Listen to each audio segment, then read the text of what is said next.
আসসালামু আলাইকুম রহমতুল্লাহি ওবরাকাতুহু। কোটি টাকার সুপারফুড বাম্পার উৎপাদনের সম্ভাবনা।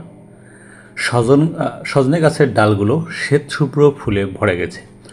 অনাহারে অবহেলায় রাস্তার ধারে বসতবাড়ির আঙ্গিনায় মাঠে ঘাটে বেড়ে ওঠা হাজার হাজার সজনে গাছের ডালগুলো শ্বেতশুভ্র ফুলে ভরে গেছে। এবছর বড়াই গ্রামে সুস্বাদু সবজি হিসাবে সমাদৃত আর ঔষধি গুণের কারণে সুপারফুড হিসেবে খ্যাত সজনের বাম্পার ফলন হবে বলে আশা করেছেন সংশ্লিষ্টরা।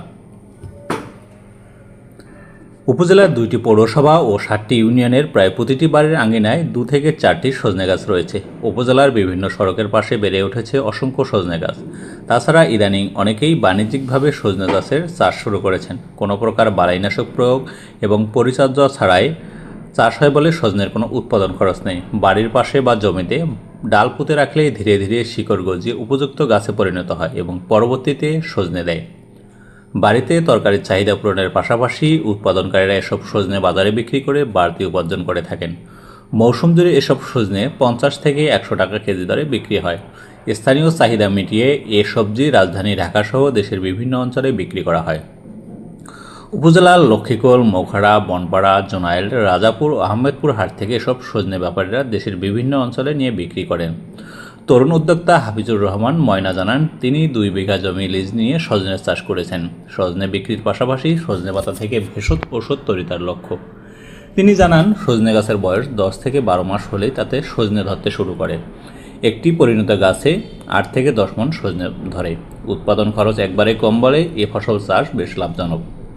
উপজেলা স্বাস্থ্য কমপ্লেক্সের মেডিকেল অফিসার ডাক্তার জাহিদুল ইসলাম বলেন, সজনে পুষ্টিগুণে ভরপুর একটি সবজি। ভিটামিন এ এর অভাব দূরীকরণে সজনা অত্যন্ত উপযোগী একটি খাবার। এটি প্যারালাইসিস রোগের প্রতিষেধক হিসেবে কাজ করে থাকে। সজনার মধ্যে ক্যালসিয়াম, ম্যাগনেসিয়াম, পটাশিয়াম, জিঙ্ক ও সি আছে। এটি মানবদেহের কোলেস্টেরল নিয়ন্ত্রণে রাখতে সাহায্য করে। সজনা উচ্চ রক্তচাপের রোগীদের অনেক উপকারী। তাছাড়া সজনে পাতার একদিকে যেমন উপকারী, অন্যদিকেও পাতা শাক হিসেবে খাওয়া যায়। উপজেলা কৃষি কর্মকর্তা বলেন, পরিবেশ বান্ধব ও অর্থকারী আজজাতীয় সবজি সজনাকে বলা হয় মিরাকল ট্রি। এই গাছের পাতা, ফুল, ফল সবই খাওয়া যায়। সজিনা অ্যান্টিঅক্সিডেন্ট সমৃদ্ধ, যা মানুষের রোগ প্রতিরোধ ক্ষমতা বৃদ্ধি করে। এটি বাড়ির পাশে অনাবাদি ও পতিত জমিতে চাষ করা যায়। তাছাড়া ঠান্ডা গরম খরা সহিষ্ণু হওয়া এই গাছ বাংলাদেশের সর্বত্রই জন্ম নেয়। সজিনা গাছের তেমন কোনো রোগবালাই নেই বললেই চলে। তিনি জানান, আবহাওয়া অনুকূল থাকলে এবার উপজেলায় কমপক্ষে ২০০ মেট্রিক টন সজনে উৎপাদিত হবে। বাজার দর হিসেবে যার সর্বনিম্ন হবে ১ কোটি টাকা।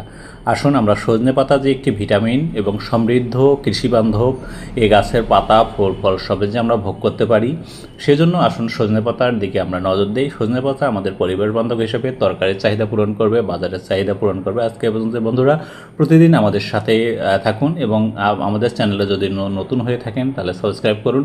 প্রতিদিন আমাদের দেখুন ইসলাম শিক্ষা, স্বাস্থ্য, সংবাদ পরিক্রমা নিয়ে আমাদের আয়োজন। ধন্যবাদ। আসসালামু আলাইকুম রহমতুল্লাহি ওয়া বারাকাতুহু।